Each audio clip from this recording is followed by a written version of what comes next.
backdoor negotiator si Senador Antonio Trillanes upang maibsan ang tensyong namamagitan sa Pilipinas at China sa West Philippine Sea. Kinumpirma ito ni Pangulong Aquino sa mga mamamahayag sa Nueva Ecija.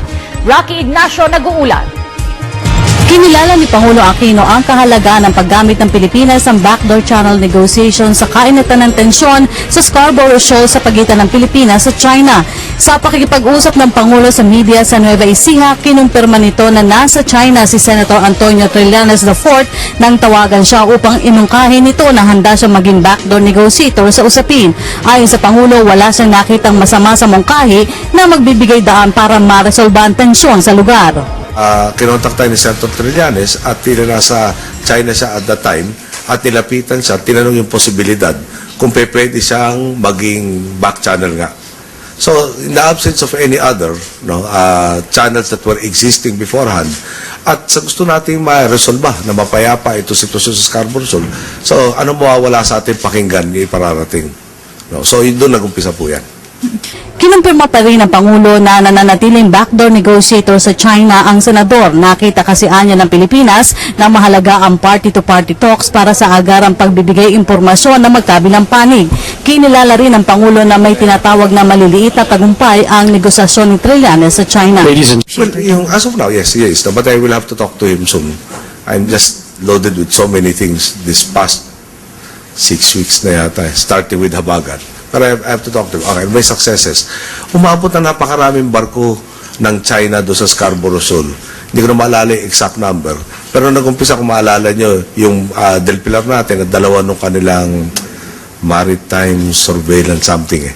Pero umabot ng napakarami. Siguro parang umabot ng 18, pero pa yung mga fishing boats sila na umabot yata ng 30. O so, kumonti na kumonti yun. Ayun naman siguro pwede natin i-credit sa efforts rin. At efforts, certainly rin, sa iba pang efforts.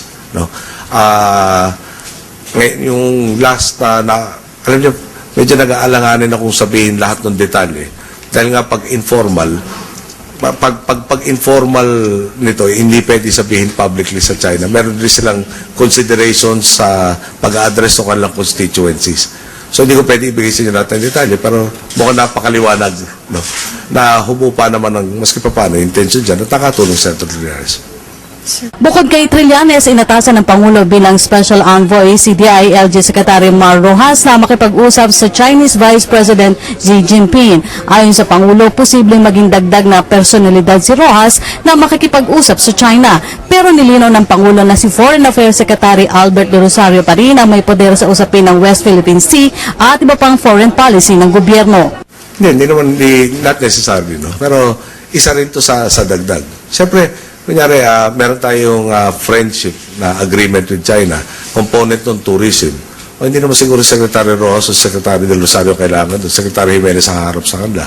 Pagdating na sa trade, no, siyempre sagot naman ng DTN. Sa ngayong pagkakataon lang, ulitin ko, sa ating pananaw, mukhang yung relasyon ng party to party ang hinahabol nila dito.